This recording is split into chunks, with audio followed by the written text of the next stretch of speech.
Oke teman-teman, sebelum masuk ke fitur edit, di video ini kita akan belajar bagaimana cara menambahkan parameter di dalam router ya. Jadi nanti saat kita klik tombol edit, kita akan dibawa ke halaman dengan URL /edit/5 misalkan. Nah, angka 5 setelah slash ini disebut sebagai root parameter ya. Dan value dari root parameter ini adalah ID dari kontak yang akan kita edit. Jadi karena masing-masing kontak di sini memiliki ID yang berbeda, maka value dari root parameter ini akan bersifat dinamis. Oke, untuk pertama kita akan membuat tombol edit ini bisa diklik. Lalu saat diklik kita akan dibawa ke halaman dengan URL seperti ini. Dan untuk melakukannya, kita bisa menggunakan komponen dari React Router DOM, yaitu komponen link ya. Nah, di sini saya hapus dulu. Lalu kita buka kontak list. Kita import dulu komponen linknya. From React Router DOM. Lalu selanjutnya di dalam template, kita akan membungkus tombol edit ini di dalam komponen link. Jadi, saya tuliskan link dulu. Lalu buttonnya kita pindahkan ke atas dan kita rapikan indentasinya. Selanjutnya komponen link ini akan kita berikan props to. Dan URL yang dituju adalah /edit/kontak yang akan diedit. Jadi kontak.id. Oke, kita simpan. Kita coba klik. Nah, sekarang kita akan dibawa ke halaman dengan URL /edit/1. Kalau kita coba kontak yang lain, nah sekarang URL-nya /edit/3.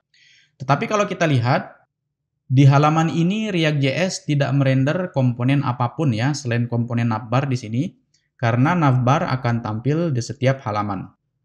Jadi selanjutnya kita akan mendaftarkan sebuah root dengan URL /edit seperti ini, agar React.js tahu komponen apa yang harus dirender saat halamannya /edit/3. Oke, jadi kita buka komponen app.js di sini.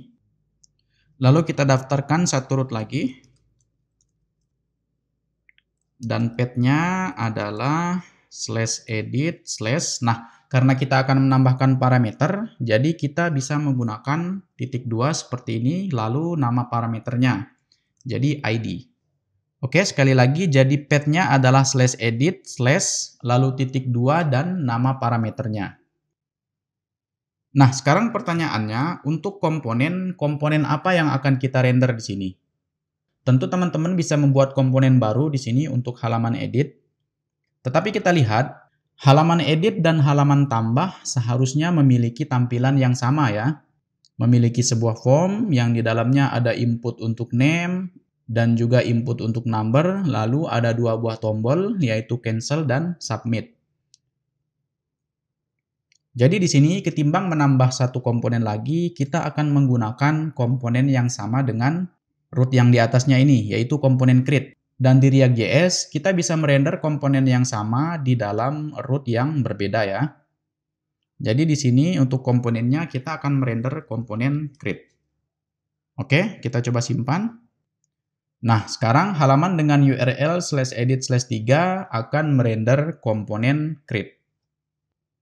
Oke, selanjutnya di sini kita sudah berhasil menambahkan parameter di router. Jadi sekarang kita akan membaca parameter ini dari dalam komponen create ya. Dan untuk membacanya, kita bisa menggunakan salah satu hook dari React Router DOM, yaitu useParam. Jadi di sini, kita ke komponen create, lalu kita import useParam dari React Router DOM. Selanjutnya, di bawah useHistory, kita akan panggil useParam. Dan kita akan menampung value dari useParam ini di dalam sebuah cons. Jadi cons, lalu objek seperti ini. Nah, kita menggunakan kurung kurawal seperti ini untuk mendestrukturisasi value dari useParam ya. Karena di sini kita hanya akan mengambil parameter ID. Dan perlu teman-teman perhatikan, penulisan ID di sini harus sama persis dengan yang kita tulis di dalam root ya. Jadi kalau di sini teman-teman tulis kontak ID, maka di sini juga harus kontak ID. Oke, selanjutnya kita konsol. ID-nya di dalam log, console log ID. Kita simpan. Dan kita akan melihat 3 di log ya. Jadi 3 ini adalah value dari parameter ini. Kalau kita coba kontak yang lain, nah di sini parameternya 1, maka di log juga akan tampil 1. Nah, jadi seperti itu. Oke, selanjutnya di sini, karena kita sudah berhasil mengambil value dari parameter ini, maka sekarang kita tinggal mengambil data kontak dari database yang memiliki ID yang sama dengan di sini ya. Jadi, di dalam komponen create, pertama kita perlu mengimport hook use effect dari React. Karena API request-nya nanti untuk mengambil data kontak akan kita tulis di dalam use effect. Oke, ini kita hapus, lalu panggil use effect. Dan di dalam use effect kita panggil api.get untuk endpoint-nya /contacts /+id ya. Karena kita akan mengambil data kontak dengan ID tertentu, yaitu di sini. Oke, selanjutnya kita handle di method then. Lalu kita ambil responnya. Dan untuk sekarang kita tampilkan di dalam log. Oke. Nah, sekarang sebelum dilanjutkan, kita lihat di bagian root-nya. Di sini kita merender komponen yang sama, yaitu komponen create, di dalam dua buah root ya. Root pertama di sini tidak memiliki parameter, sedangkan root kedua memiliki parameter. Sedangkan di komponen create, value dari parameter tadi, yaitu ID, kita gunakan untuk mengambil data kontak ya. Sehingga di sini kita perlu mengecek apakah URL di halaman tersebut memiliki parameter atau tidak, yaitu parameter ID ya. Kalau ada, maka API call ini kita lakukan. Sebaliknya kalau tidak ada, API call ini tidak perlu kita lakukan. Jadi di sini dalam use effect, kita tuliskan if ID. Jadi kalau ID-nya ada, maka API request ini kita lakukan. Nah, seperti ini. Dan karena kita mengecek ID di sini, maka kita perlu menambahkan ID sebagai dependensi dari use effect ini. Oke, seperti ini. Kita coba simpan sekarang. Maka di bagian network, kita akan melihat sebuah request dengan metode get ya. Lalu endpoint-nya /contact/1 dan responnya bisa kita lihat di sini. Dan ada beberapa item di sini. Khusus untuk datanya ada di item data ya, objek data di sini. Jadi ini adalah data kontak yang sudah berhasil kita ambil dari DB dengan ID 1 di sini. Kalau kita ganti ID-nya menjadi 3 misalkan. Nah, sekarang kalau kita lihat kita mendapatkan data kontak dengan ID 3.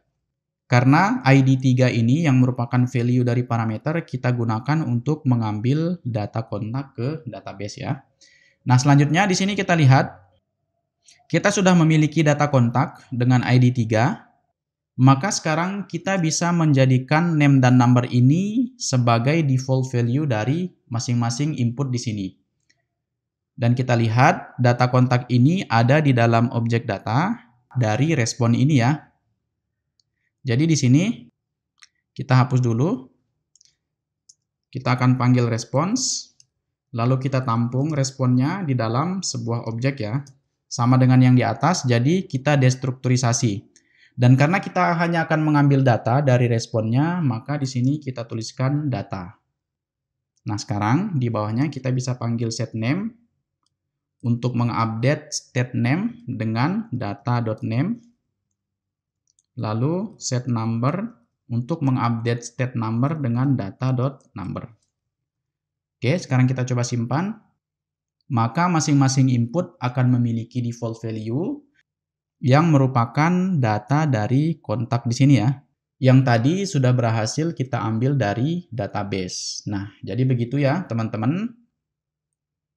Lalu di video yang selanjutnya, kita akan fokus di tombol submit ini. Karena sekarang komponen create ini memiliki dua fungsi ya, yaitu untuk menambah kontak dan untuk mengedit kontak. Jadi nanti ketika kita klik tombol submit, maka sesuai dengan fungsinya, tombol submit ini akan menjalankan fungsi yang berbeda.